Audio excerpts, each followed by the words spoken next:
Ladies and gentlemen, welcome back to podcastjuice.net. My name is Michael Dean, and woo, it's been a minute.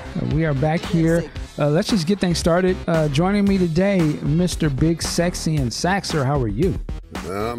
It has been a minute, but I don't know, man. It's still, people call this the new normal. I'm just not used to it yet. Okay. All right. Also joining us, Mr. Ant Pooh. Sir, how are you? I'm doing great. It's a beautiful Saturday. Hopefully I'm going to keep out of this heat. And I got some heat for the microphone because I drops hot fire. Oh, Lord. Okay. Chappelle Show reference. All right. Is that the Daylon? Or Dylon? Yep. Dylon. Hot fire. Oh, God. Dating ourselves now. All right. So first thing we're going to do today is we'll have some fun and talk about some Prince, as we're all waiting for the Sign of the Times Deluxe remaster, whatever you want to call it, album to be dropped. It's like, just give it to me. And I'm ready. But until then, we're going to do something. I want to do some like fan fiction, some Prince fan fiction where we just sort of, I think Big Sexy nailed it off air. It's like, this would be like a what if or an Elseworld telling. And so what we're going to do is, you can just pull from any period of Prince and maybe just reimagine situations happening a little different. Maybe this person didn't leave or this album did come out or whatever it is.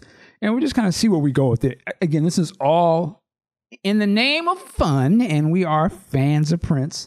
And so all of you, that had never happened. He couldn't do that. He wouldn't do that. Of course, because this is fiction. We're just coming up with stuff for fun. So relax. Okay. Woosah. All right. Yeah. Purple woosah your moment. Oh, and before we get into that too, I want to shout to say that, salute to Paisley Park, man. I know we all saw the statue of the love symbol thing put up. I thought that was actually pretty dope. Like I was like, yeah, that's cool. I can dig that. And there's open to the public to go up and take a picture and stuff. I was like, man, yeah, that's pretty cool. Right on. Yeah, what do you think about that, Big Six? I like it. Again, I like the way that Minnesota, especially Chanhassen, I keep mispronouncing that, has really embraced this. They're taking it and running with it because Prince was their cat, and they're showing him that love, even though it's been almost 4 years. They're still showing him that love. You got to respect that. All right, Aunt Pooh, any thoughts? I guess. Yeah, I thought it was a really cool thing. I'm not gonna lie, when I first heard the whispers of what they were unveiling, because I think it might have been Nisa. Shout out to our compatriot. All right, just snitching on people. Wow. She put up on her public IG story that there was this big old box being lifted up in front of Paisley. And then I saw elsewhere that people were saying there was going to be a sign release. And I was like, whatever. But then when I saw it unveiled, I was like, okay, damn, that is kind of cool. Respect. Yeah, I'm curious to see what it will look like at night. I think it's probably illuminated with lights, or what it's going to look like, when there's snow down and stuff, and that's sitting up there. Whoever came up with that's a good idea. All right, with that, let's get into our fan fiction ideas. Who wants to start? Who wants to kick it off? Okay, I'll kick it off. No, I think I should probably go first because mine is kind of heavy. Oh, but okay. I saw someone. I think it might have been you, Mike. You put in that what if Purple Rain hadn't happened, and I just got to thinking like, damn, that would have changed the course of history because he became this big global icon, and all the stuff that happened afterwards. As great as we think he was, it's like, yeah, no Purple Rain, that really does change it. And I'm like, okay, well, what? And I was just thinking like, And unfortunately, what I landed on, sorry to bring us down, was what if. No, my brother, you've got to buy your own. Real quick. So due to the sensitive nature of what Ant was saying, I decided to cut that part out. If you want to know what his story was, you can ask that brother. But yeah, there's a little too much smoke from me. But with that said, let's get back to the show. This reminds me of, remember the movie Boomerang? Oh, yeah.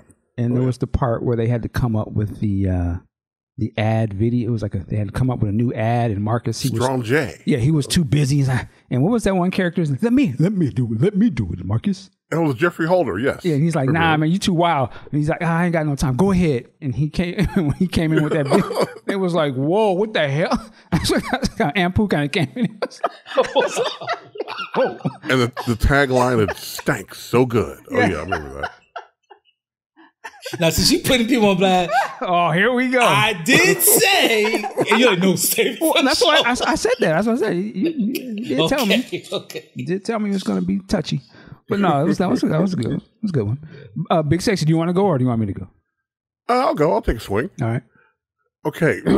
Let us get in our Peabody and Sherman Wayback Machine. Let us go back to 1984. Let us go back to the American Music Awards. And I believe this was the year before Outrageous. And after the show, Quincy says, hey, we're all meeting across the street. We're doing a little something. Instead of Prince saying, no, I'll send you guys a song, Prince says, you know what? Let's go. I'm going to come on over there and show you guys what's up.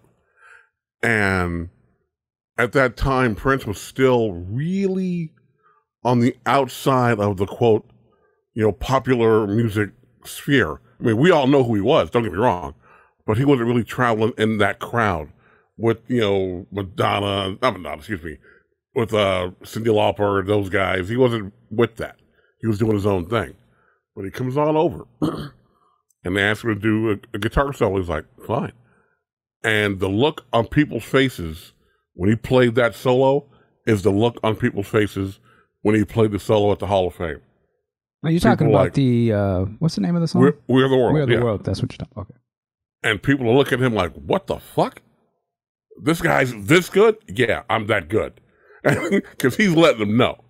And then they gave him the line. Now, if I'm not mistaken, his line was the one that Huey Lewis ended up singing right after Michael. And since there was some competition there, Mike was like, all right, let me try to one up this guy. And Prince, instead of retreating, Prince was like, we're playing this now? Let's go. And he just blew it away. To the point of the standout vocals in that song, to me, were when you had you had Stevie Wonder and Bruce Springsteen doing their trade-off.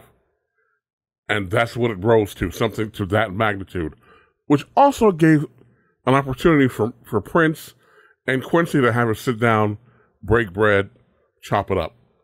To the point of, you go down the line a little bit, Revolution breaks up, those things happen. Prince calls up Quincy. Quincy, yeah, I'm doing something, going back to my old solo stuff. Why don't you come do it with me? Quincy says, yes, Michael has a fit. Oh, well, those things happen. Prince and Quincy do Sign of the Times. Wait, so Mike, what you said is this is business. This is business. This is creativity. This is business. And it is a game changer. This is a great story. I wonder if it would be business because this is after Thriller is out, right? Yeah. So you're saying he would walk away from the biggest thing ever to do something? What? He did. After Bad, there was no Quincy. No, I mean, yeah, but I'm talking about before Bad. I'm talking about after Thriller. No, this is after Bad. This is after Bad. Okay. So I was like, that's business? After Bad, Thriller does whatever. Bad does its thing. Gotcha. So Prince is like, well, shit. I'm taking a step back from the Revolution. Let me open up my shit to some other ears. Mm-hmm. And he calls up Quincy. I mean, who else? I don't think anyone really has that kind of deference that Prince would give them other than Quincy. And Quincy's like, sure. And Quincy doesn't see it as a conflict or anything like that. Quincy sees it as like an opportunity to work with someone who's been really secretive and really, kind of isolated, and they work together. Like, it's almost like working with Miles. And that's how Quincy looks at it. and they go in there and do Sign of the Times, which doesn't become Sign of the Times. They go in there and do Crystal Ball because Warner's, not being stupid, says, "Do you guys want to do a triple album? Go right ahead. Go right ahead." I can kind of see that with Quincy's clout. I can see them greenlighting it. And it comes out and just blows up. It doesn't reach the sales of Thriller, but it does have that cultural impact and stays out there for years. Of course, Michael doesn't like it, and Michael still does his thing with the Dangerous Crew. Still goes to Teddy Riley, still goes on that path. But after that, then Prince and Quincy just developed this friendship and on musical horizons, and then you have Quincy's input on things like Madhouse, and it's just a whole new vibe, and it's just amazing to think about what if things had gone that way. Wow. Musically. Okay. That'd have been heavy. Yeah, it would have been. Interesting. I'm curious how that would have affected the sound of Prince's music. You get Prince, Quincy, and Clara Fisher in the same room. Shit. Well, I'm saying if he starts bringing in a lot of the Quincy collaborators, Rod Temperton and all those cats that are. Now, some of the songwriters ain't gonna make it because Prince is only gonna go so far. That's what I'd be curious. How did that? How does he relinquish sort of the reign a little bit? Would he let him bring in these other dope ass session players like the? But session players, I can see him bringing in. Yeah, I can see that as well. No. But to me, just I honestly feel like Prince, as we saw with, oh my God, what is his name? Dude, Miles. Yeah, go ahead, give me the L. Miles Davis. I can see Prince, having such reverence for him that he will, give up just a little bit control because this is someone that he might feel he can get with me, and and even more so, I can learn from him. I feel like there are very few people that he'd have that respect where he said, "This person's going to teach me. This person may give me some guidance. This person may put me on some game." So I can kind of see him say, if Quincy came to him and said, "I'm going to bring this person in, that's going to bring a different sound to your music." Yeah, he ain't gonna like it, but I think he'd give him the opportunity to show him. I'd be curious. I wonder if he listened to Bad and he thought that, if he thought Bad was trash, like I'm not letting him touch my music. Why would I let him touch my music? But again, I was a great opportunity. But he didn't. But Quincy didn't write that. That's a songwriter issue. He produced that album. Yeah, he produced what he. He's not gonna Prince ain't gonna let him write for him either. That's what exactly. But I'm saying, so if he thought the album was trash, like that didn't sound right, why would he? I'm curious what would convince him to think like, what, let him mess with my stuff. Well, just based on what we've been kind of hearing, because I've been listening to the Prince channel and Wendy and Lisa, they were talking about how they started writing Mountains. So I'm just thinking, you saying he won't let them write for him, but I'm like, the people that he's worked with, if you believe them at their words, they did write some. I'm gonna say like they wrote. I'll just say they wrote. Well, no, yeah, they Prince. did. They did. I'm just, but I don't think he thought their stuff was trash. I'm not saying Bad was trash. Let me be clear. But if he's thinking, now that's not as good as my stuff, and it's something that's been put out, his band members, you guys are working on that? Oh, that's dope. Let me get that. Let me show you how to work that. And he puts his thing on it. But I'm just curious if he would allow Quincy, obviously, and he was like, so are you saying Quincy's going to give him tracks and then Prince would put his thing on it? Which I could see him doing that. Yeah. But that's all. That's exactly how it would go if we believe how Prince is. Right. And the thing is, that's nice, but how about this? Right. And see, Quincy is a master communicator. He's going to get people to do things his way. And be it Prince, be it Michael, whoever, Quincy will be the final say. He may not beat you into submission. I don't know about that. But Quincy will get you to do things his way. He's just one of those type of people. Because he carries that respect and admiration. So you're going to at least listen and try it. Well, And Quincy is not intimidated by anybody. A lot of these cats Prince has played with have been intimidated. People he's played with recently, or that we all know, I guarantee you, Eric Leeds was not intimidated musically. Renato was not intimidated. Sheila wasn't intimidated. A lot of the other musicians who were with him were, and it probably affected them on a level that they didn't want to really speak up. Those other cats would speak up, and when you have those cats being overseen by Quincy, Prince is not going to like it, but Prince is about business, and he's going to, let me listen to it. Let me see what you guys got. Oh, that's bad. Okay, right, that'll work. Right. Yeah. Well, if I can, I'm not trying to do an argument with you, Mark, but when you mentioned Sheila and Eric Leeds, and feel free to, if I'm ignorant, feel free to correct me. But I think that the reason why you were saying he listened to them or he wasn't going to boss up on them is they could do something that he couldn't do. Exactly. Prince couldn't play the sax.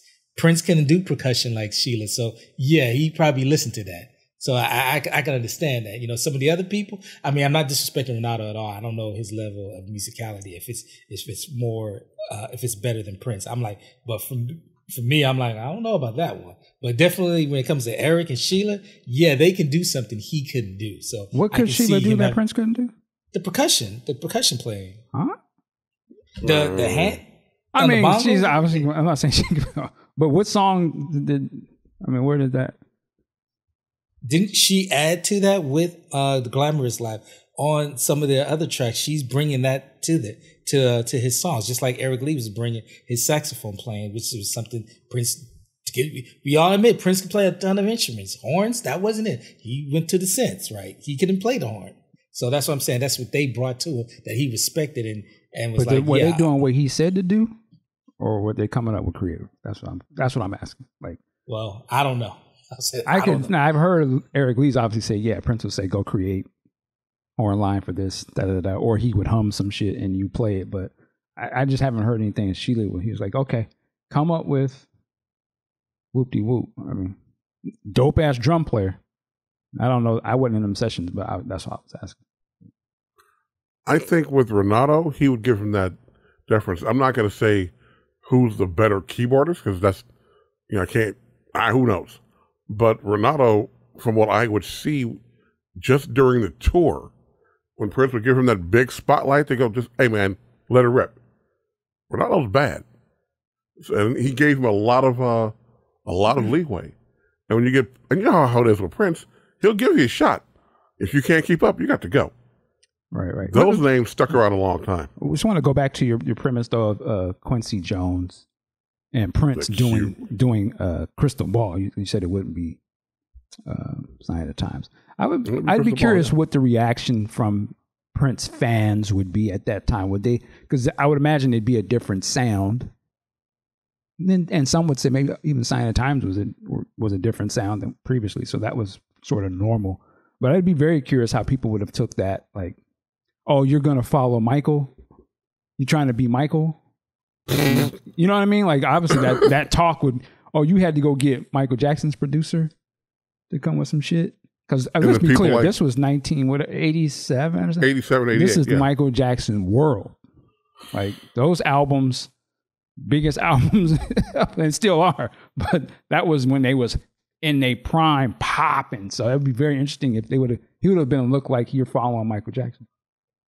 And then people like me, defending, would have said, really, Michael wasn't shit without Quincy. How about that?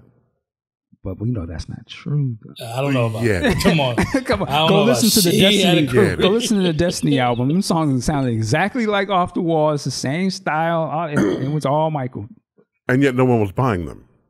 Huh?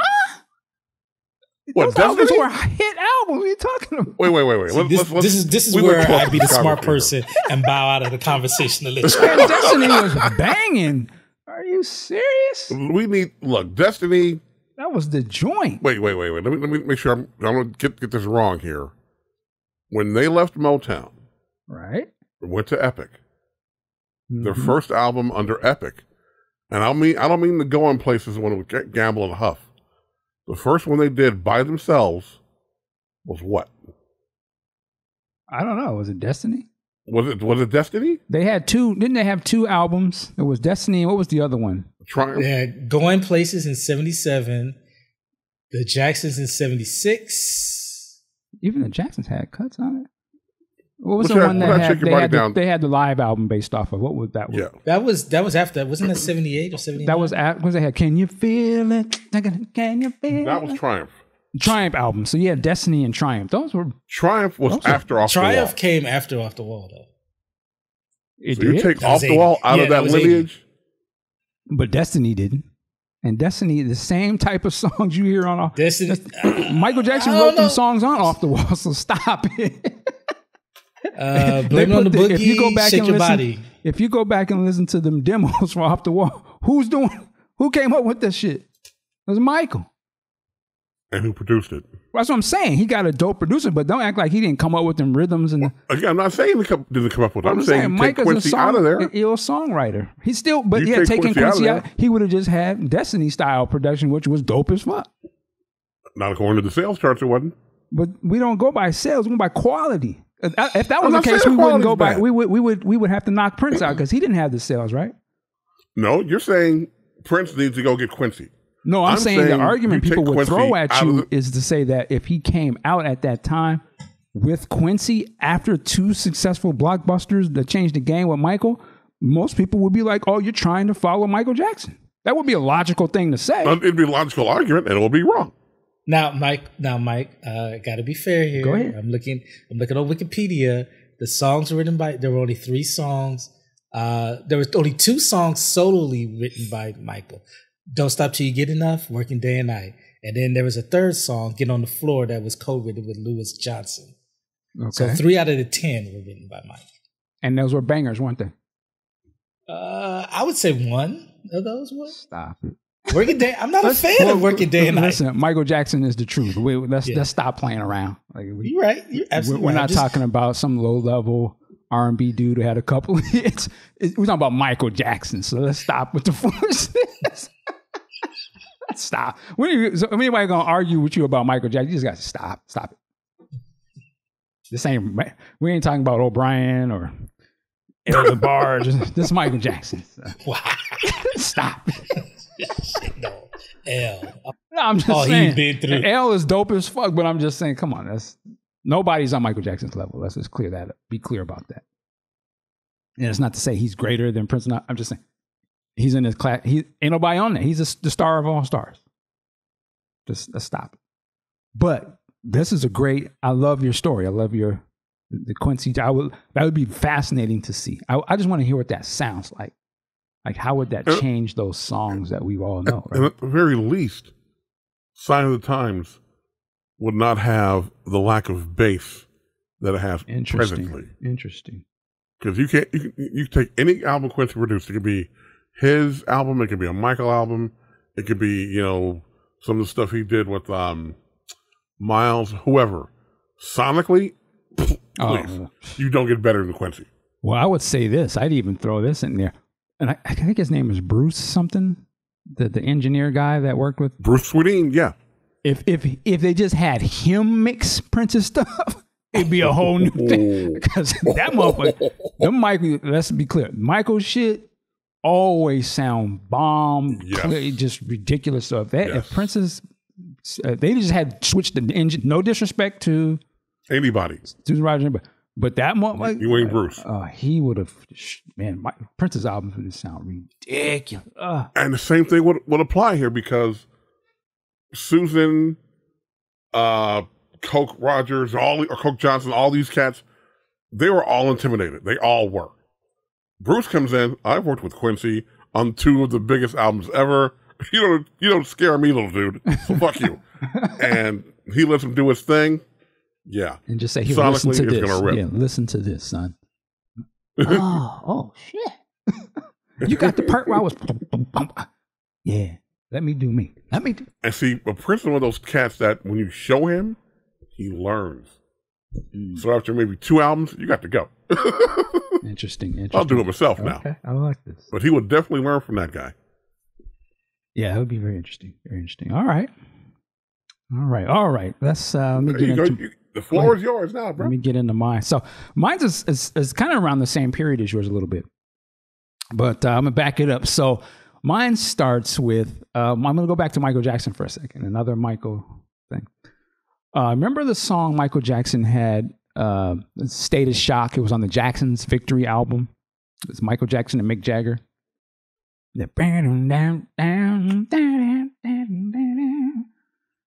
I thought that song was trash. See, I love that song. I love that song. I always thought they should have had a video. Like, I'm like, how you not gonna? This should be better. I thought the song was jamming to me personally. If you don't like it, I get it. No. But I always thought that. Well, I didn't always think. I was just thinking. And again, I just came up with this morning. So if it doesn't make some sense at parts, sorry. But I was thinking, what if that was actually a duet with Michael and Prince? And it was on the Jackson's album, was the first single off the Victory album, if I'm not mistaken. And now originally that song was a duet with Michael and Freddie Mercury. I don't know exactly why they took him off of that and put Mick Jagger, but to me, when I listened to that, I remember when it came out, it to me sounded like something Prince could have did, because it had she was a Lindrum, had the guitar, and I was like, I could have seen them doing that. It's enough. It sounds like Michael, but it's not far enough that you couldn't hear Prince sing on it, and then they could probably say, you know what, go ahead and play the guitar on this, and even just add a little more to chicken strap or something. So I was like, what if they did that song? And of course, it was a hit at the time. But I was like, that could have been a big hit that came out. And I'm saying it came out shortly, or it came out before Purple Rain. Now I think it actually came out in '84. So let's say they came out, and they did, and it was one of these things. It was a Quincy thing. It was like, hey man, you guys should do something together. Prince, we got this track. You can get on this, man. Just do it as a favor to me. And I'm saying, like, Prince sort of did it. They didn't necessarily know it was going to come out per se, but he did his part anyway. Like, there was one of those send the tracks over type of deal. And Prince added his stuff to it. And it came out, and of course, even if you think the song was trash, if that had in fact happened, that would have been a big hit, regardless of anything with Michael was a hit. But then to put Prince on that at that time, they would have blew the doors down. So it comes out to hit, and what was I saying? And then they actually do a video for it. And in the video, again, this is '84 Michael Jackson. He's a motherfucker. But this is also Prince, 1999 doing Purple Rain Prince. So he's in his thing too. He's finally locked into his shit. And they do the video, and the video is a mainstay on MTV. And a lot of people actually think Prince made that song, because it sounds like, it sounds more like Prince. And Michael's secretly like kind of heated over that. Like, no, I produced it. Now, if you actually go back and look at the song, Prince, Michael wrote that with another guy. But then they said Michael did the Lindrum programming on that song, blah, blah, blah. So I was thinking Mike would be like a little, oh man, he's taking my, they're giving him the props. And people were impressed by Prince's performance in the video. And some people always say Prince kind of stole it from, because Prince is still somewhat new to the mainstream. So just to see him doing his thing, you already kind of know what you're going to get with Michael. They were like kind of shocked, like, this dude can go pound for pound for Michael, shit. So it was a hit. And so this is happening. Prince is working on Purple Rain, and then he hears that Janet Jackson wants to do another album. He's seen that she's been doing some work, but now she wants to do an album, and they kind of start talking like, oh, she wants to, maybe this is somewhere we can hook up or something. And so I wrote some of this down. So yeah, he gets wind that she wants to work with outside producers. So he meets up with her, obviously through the connection with MJ, but him and MJ are actually kind of secretly rivals. And he finds out that she wants to work with, wants to do some stuff. He says, you know what, let me let me produce your shit. You know, come with me. You know, I got hits. Whoop-de-woo. You want to change your image and break will come out? And he's secretly thinking this will piss your brother off too. So come with me. And so he ends up getting Janet. She does kind of want to work with Prince, right? He's obviously hot. Like, he may not be mainstream, but in sort of the black world, Prince is the shit. Like, obviously, you know, selling out tours in 1999 was crazy. And she wants that sound. So she goes to work, but she has to leave Joe because her dad totally against it, right? Which is in reality. So Joe Jackson's against it. She says, you know, I'm going to go in Prince's camp then. And so she does come over. And at this time, Prince is still like in the midst of Purple Rain and doing all that. And he's got all this other stuff going on that we know. But he's like, you know what? They go in the studio and they do a couple sessions. And the song that comes out of that session is G-Spot. Janet Jackson, right? Joe Johnson. But then Prince sort of, his attention to so many other places, so he kind of he's not really putting pressure to finish it. Also during this, the other move that he did was when Jimmy Jam and Terry Lewis and that whole thing where they got snowed in and stuff, he decides not to fire them. And he says, you know what? Y'all got to sign with me. I'm going to sign y'all to production. Y'all going to work for me as producers.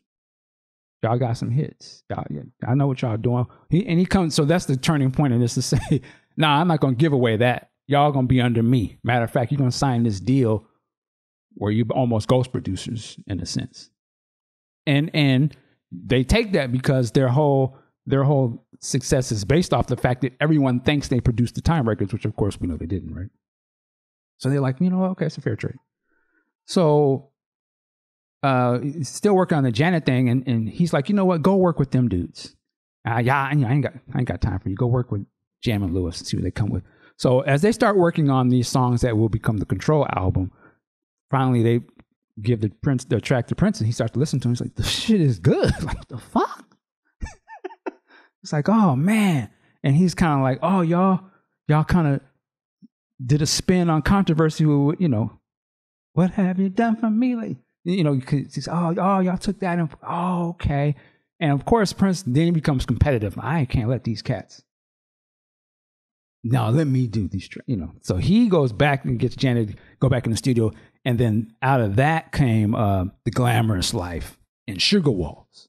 So imagine if he did Glamorous Life, but it was Janet Jackson singing, and he did Sugar Walls. And he's like, yo, your album's going to be called Sugar Walls. And now he fully takes control over it, right? And he's like, I'm going to make you to be, I picture, you know, this is going to be Janet. I'm in control. You know, this is the very sexual Prince at that time. And so you're going to have the first single. It's going to be Sugar Walls. And he actually, it does a video for it, which I'll get to in a second. So the album is banging. Now imagine this, most of all the songs that are already on Control. And then you have G-Spot, Sugar Walls, and Glamorous, right? And I'm mistaken. It's actually not, the video is not for Sugar Walls. The video was for G-Spot. The album was going to be called G-Spot. This will be a total change for Janet Jackson under the Prince, you know, vision. So Michael Jackson gets a copy. She gives Michael, like, listen, this is what I came up with. And he's listening to him. He's like, oh, Janet. You know, of course, he can't deny this shit is banging. But he sees the video. And she shows him the video. And it's a very explicit video. Now, looking at Janet years later, you know, she's out there doing lap dances on dudes and concerts. So she obviously becomes very great, you know, sexual with that. But on this one, it is a video, and she's doing suggestive dancing. And you see there's a guy on a chair. It's like a dark room. There's a guy in a chair. He's covered up. But it makes you believe that the guy is Michael Jackson. He has a hood over his head, so you can't see who it is. Excuse me, but he had one glove. Wait, huh? Yeah, I know, right? He's got one glove. You see the sparkle sort of shoes or whatever. And she's doing the song G-Spot. Mike, this is going left. It's got to be crazy. I got to Gotta make it crazy. So, and it's a song, Jesus, and it's like, oh, Janet, we ain't never, all we know of Janet is she's on Fame, right? In Different Strokes. Not Different Strokes, but was she on Different Strokes? Yeah, she was. Yeah, that ain't Good Times. In Good Times, okay. So, it was a wholesome Janet. This is the Jacksons. You know what I mean? Just like what Joe was like, I don't want you around that Prince. You know, that nigga crazy. Have my daughter up here switching. So, but she, so I was like, whoa, G-spot, huh? You know, this, you just like that's, you know, dancing like this to this Michael. So as the video goes, she pulls the hood off, and you actually see it's Prince. And of course, this is that very satirical, hard, you know, Prince just really like, ha, Michael, I got you, nigga, I got you know. Okay, wait. So my interpretation would be, so Prince was cosplaying as Michael Jackson, getting a lap dance from Michael Jackson's sister. It's a slap in the face to Mike. It's a slap in the face. That's some sick But that's some Prince shit. That's some Prince shit. You know, he's just Joe. But you see that it's Prince actually, and in the video, payback. That's what it is. The video's over, and so Michael's, and this is not came out yet, right? Michael sees it. No, Janet. You must be out of your cotton picking. Joe! But Mike is hot. But the album is hot. It's fire as fuck. Like they know, yo, this is gonna be a hit. But he's like, no, just you can't do this. And so there's like a battle behind this. So what ends up happening is Michael, and again, this is 84, 85. Michael is the top dog of the game, right? But so Michael goes, and he said it's not going to happen. He goes to his boss, Walter Yeknikoff. Is that his name? Yeknikoff? He's the CEO, the president of CBS Records. Yeknikoff. When Michael signed under CBS, and he says, "You have to stop this. This can't come out." And they know that Prince, you know, Purple Rain is out at this time. He's the man. You know, Prince is selling. Okay, Mike, I don't know. Let's see what we can do. So what happens is they get that Illuminati together. It's Walter. Now Janet was signed to A&M. So who ran A&M was Herb Alpert, right? Herb, y'all, and these are real people. Herb Alpert, he obviously was a musician. I think jazz, Tijuana Jazz thing was what he was sort of known for. But he became a boss. He had his own record company. So, you know, when he had Janet, Jewish cat. Walter's a Jewish cat. And then they go to who's in charge of Warner Brothers this time? Mo Austin, saying his name. Top dog of Warner. You know what I'm saying? Jewish cat. I'm on my Nick Cannon right now. But so they get him, and so they got the guys who run the game. It's you know, for Walter and Mo, and then of course Herb. He's got A&M Records, so they clicked up anyway. And then how do we get to Prince? Okay, we got Mo. He's in charge of Warner Brothers, so he has some clout. Well, who was Prince's managers at the time? Well, Bob Cavallo, right? Another Jewish cat, big Jewish cat in the game. So those cats all get together and like, listen, Mike don't want this out. You know, Herb, I know this is going to be a banger for you. You're going to make your bread on this. Mo, of course, Prince is your guy. That's how y'all, you know, he's your cash cow. How do we make this work? Because if Mike don't want something to happen, it's going to affect all of us. We can't deny a cash cow of the whole entire industry. So they do a deal. Basically, they say, listen, we'll put something together. Go ahead and we're going to pay off Prince. You know, we'll buy the album out from him because he produced it. He's got to get his credit for that. Mo is on board with this. He would block Prince's albums if he didn't want to go along with this. Bob, it's in your best interest. You make your money off of Prince. You convince him that this is the right move. You guys, he'll get points off the album.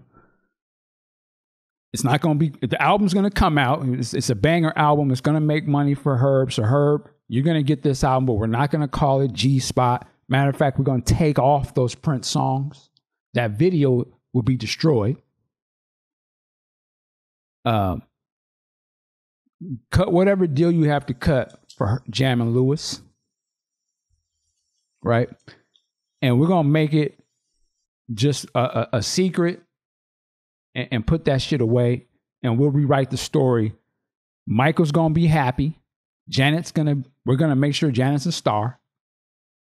Prince, he's going to get paid. We'll keep it hidden so he's not going to be disrespected or anything like that. Jam and Lewis, those two are hot. Lock those in. We'll pay Prince off and get them. And we're going to put this album out and everybody's going to eat. But we're not going to but at the end of the day, those cats got together and said, this is our gang. These two black guys ain't going to come in here and disrupt this cash cow of the industry because they're doing petty shit. So this is what's going to happen. And in this reality, the Janet Control album comes out. The Prince relation stuff is all swept under the rug, never to be talked about. There's no interest in Prince to talk about it, but he can't help himself sometimes. So you hear him, who wrote that? You'll see him in concerts. Who wrote this? Kind of hinting to her, but he can't come out and just fully blast because it'd be career suicide because it's bigger than him. And Mike, of course, not going to talk about it. And it's not in Janet's best interest to talk about it. And of course, Jam and Lewis, they end up leaving Prince and and then you say they blow up all of a sudden because they tied in with the top cats of the game who control the game and going to make sure that they're going to have the best position possible. And they go on to they go on to win Grammy, best producers and all this kind of stuff. So that's my story basically right there, was the secret Prince Janet album. Secret history of Control. And the real Control were the top dogs of the game. It was even bigger than Mike and Prince and told them to sit down. We're going to work this out because it's a business. Anyway, that's my story. Hey, you might want to cut this part out.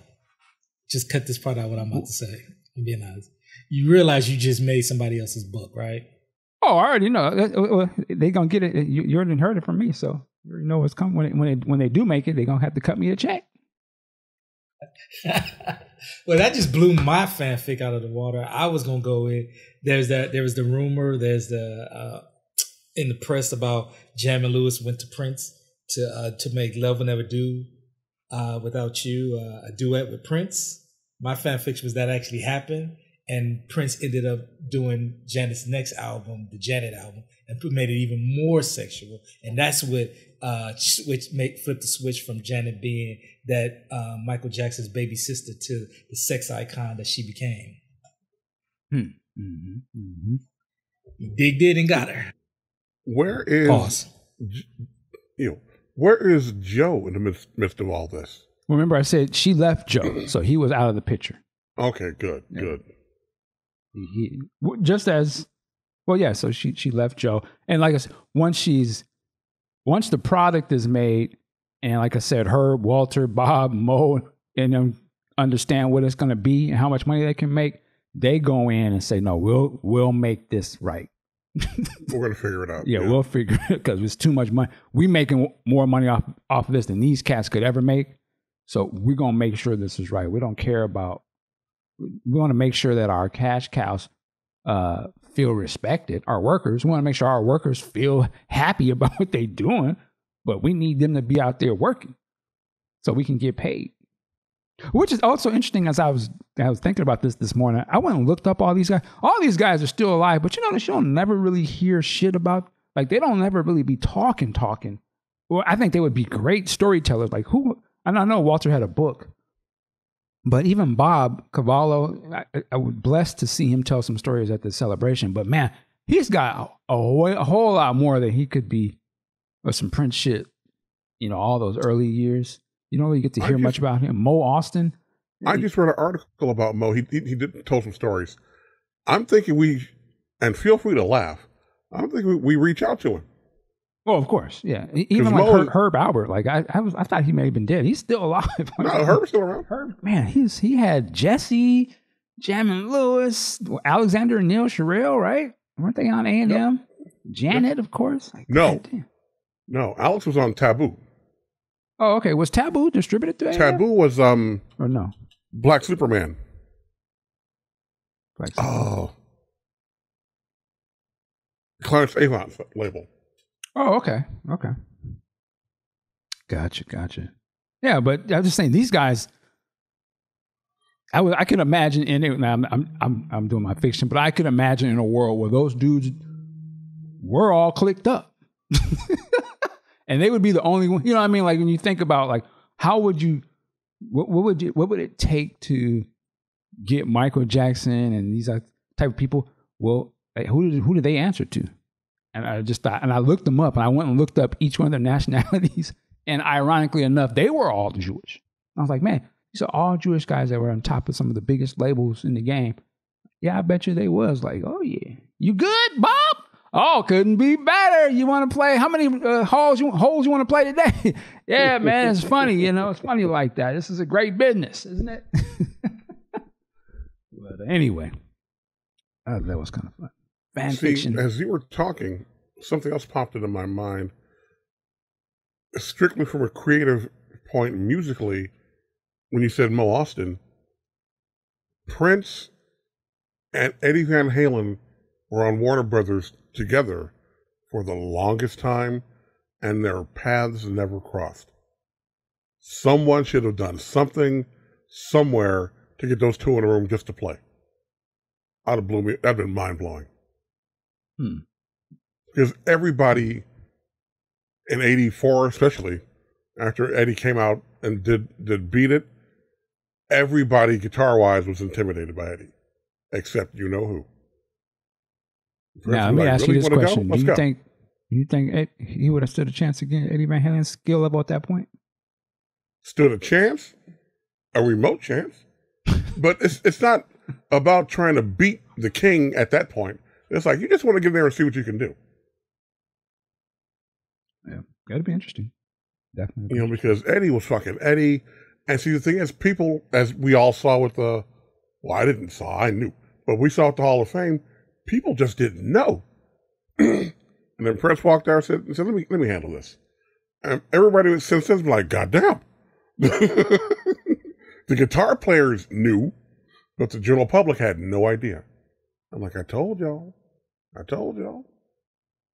Mm-hmm. Well, I'm sure Eddie would have done it because, you know, you have who involved, you know, the overlord Quincy. He'd have done it. Yeah. All right. Well, I'm curious for our listeners, what's some of your what ifs, fan fiction, Elseworld, Prince tales, and we'll have more. You know, there's so much more you could do. Obviously, I just kind of went with the low hanging fruit, but yeah, it could be a whole lot. What if I don't know? I always say this. What if Sign of the Times he did the tour in America? He's like, you know what? Yeah, we're taking on the road in America. Would that have made a difference? Would it have been a difference if Warner Brothers would have said, yeah, you know what, go ahead and do Crystal Ball? Would it have been a good difference or a bad? I'd be curious. Well, if you're going to go that far back, what if Wendy and Lisa hadn't left? Yeah. What if they hadn't? Yeah. Very true. I always just felt like, what if they kicked them out of the band, but they just transitioned out of the band and say, y'all be solo artists, sign a Paisley Park. I'm gonna keep y'all in the camp. Keep you. I can see the fights him and Wendy would have had, man. Mm-mm. As funky as the time was, another what if I had is if Prince had kicked Bobby Z out for Morris. That'd have been very interesting. Can you imagine those stage shows? But then the other part is that when Morrison became MD. Nope. Morris was happy just playing the drums. You know, Prince saw more to it than that. Yeah, we talked about this, and no disrespect to Alexander O'Neal, but it's just, I can't see him fronting the time. I can't see him doing it because we know Morris so well, but I could see him saying, I could see him doing the song. It'd just be different. But I could see him doing it. I can't see him doing the up-tempo stuff, no. Oh, he Now I did can see him up-tempo taking stuff. Gigolo Get Lonely too and tearing it up. Yeah, like Fake and all that kind of stuff. He could do it. But what 7779311? No. 'Cause I think those songs may have been different. That's what I'm saying. Like he Yeah. probably would have written different types of songs, possibly. But I don't know. I could see him doing stuff though with Prince. Like, if he can do stuff with Jam and Lewis, he definitely would have been doing stuff with No, Prince. my thing is, I think it would have been different because I feel, and y'all can correct me if I'm wrong. I just feel like the vibe that Prince and Morris had went a lot into creating the music, and I feel like Prince was trying to make this MD character, and he was making songs for that character, which And Alexander based on O'Neal that- couldn't have done. It's possible. I think the music could have still been the same. I wouldn't take. Yeah, if I'm not mistaken, it was Prince and Morris who just did the first album with the intention, thinking Morris or Alex would come in and sing those songs. Anyway, so I think the music would have still been the same.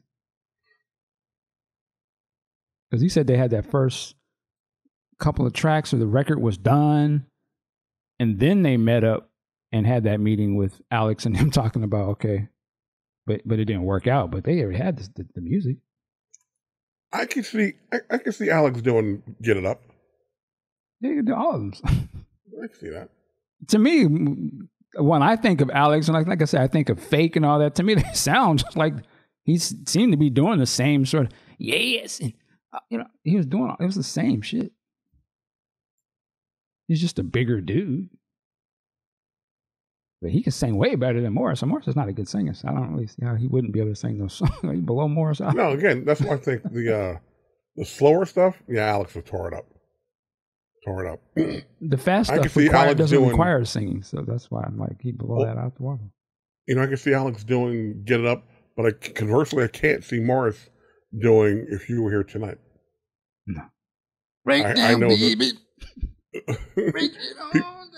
people tell me that Monty Moore tore it up though because he wrote it and he sung it at their residency in Vegas, and people say he lit it up. Yeah. I'm like, well, Monty, do your thing, man.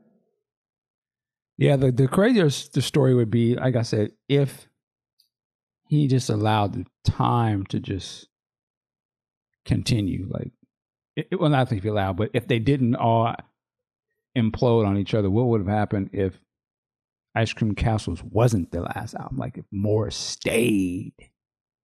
That's going to be very, we did a whole show on that, but that's be very interesting because then it'd be like, okay. He has to keep giving them, is he going to keep giving them bangers?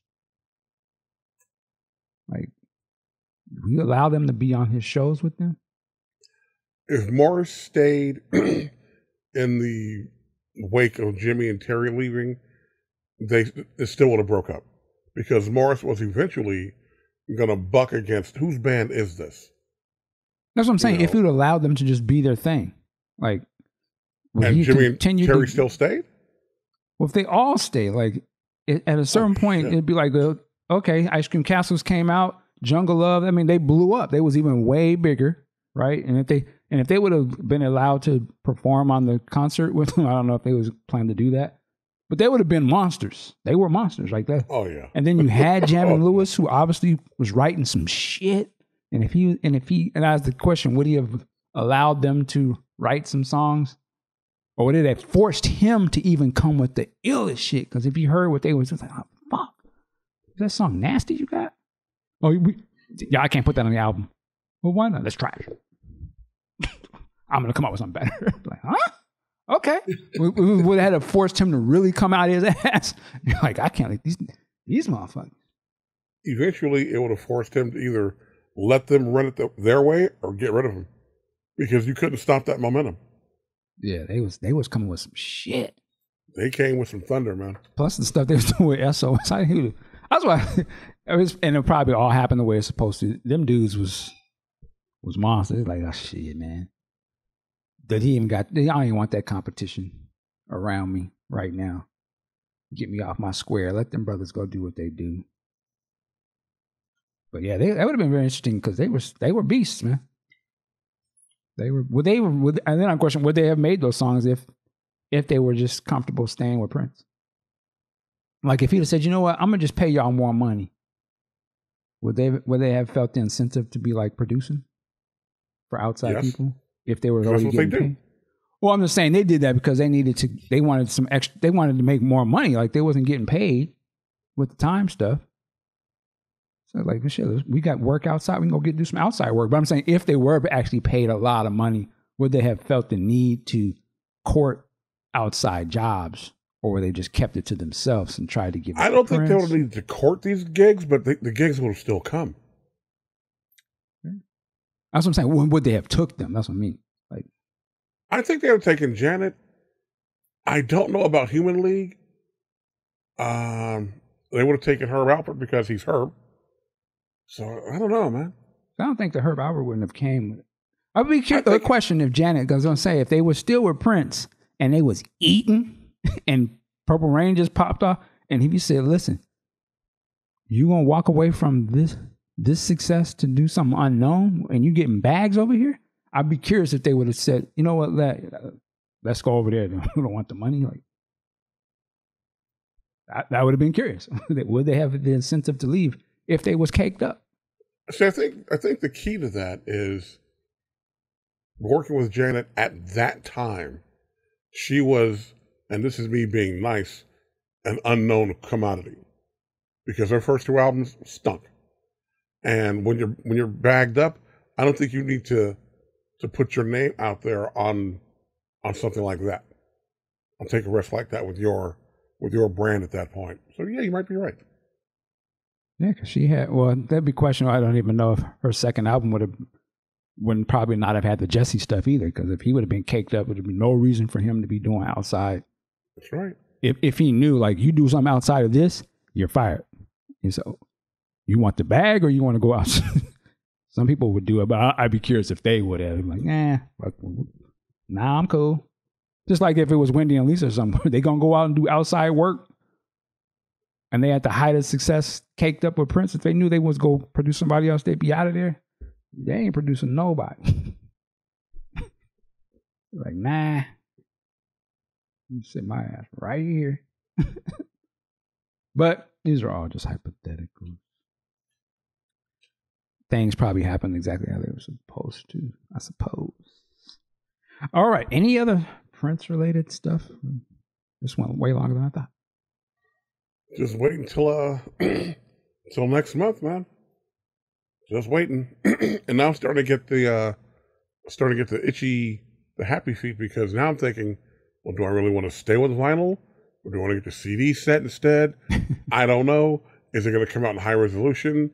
Because I do know they were mixed in 24-192 with Bernie Grundman. So are the high resolution places going to release, high res mixes? I don't know. No one's talking. It's driving me crazy. Well, all right, ladies and gentlemen, there you have it. Our Prince fan fiction. Boy, I can't wait to see the comments on this. It'll be hilarious. Oh, another thing, I posted some pictures on the YouTube page with some GIFs. There's this app called Reface. I think it's called Reface now. And you can like put your face in like different GIFs. And I put a couple of Prince ones. And the comments are so funny because it's like there's people in there that just like, you do anything that even may seem disrespectful to Prince, they come out, the public defender mode. He'll never be Prince. I knew it. You just wanted to be Prince. I just sit back and it's hilarious. I was like, one of them I had to comment. I normally don't. I was like, you're right. You found me out. God damn it. You got me. The secret's out, man. But it's just hilarious. There's this concept that some people just don't get. It's called fun. Like, you should try it. You can just do things for fun sometimes. Relax. But anyway, it's just all in good fun. And Pooh, where can they find you online, sir? They can find me at Twitter and Instagram at Ampu, and on TikTok for about another week or so as well. TikTok and you don't stop. Maybe you do. Also, Big Sexy and Sack, where can they find you, sir? The same general haunts. Facebook, Mark Wiggins. Instagram, Mark Wiggins 2. And Twitter, WSE Mark. All right. And of course, you can find us at podcastjuice.net. Check out our Patreon page. If you want to help support this show, we need it. Join our Patreon page. You get the shows early. And there are some Patreon-only podcasts over there as well. Like I always say, work it like a job. We'll see you next time. Peace.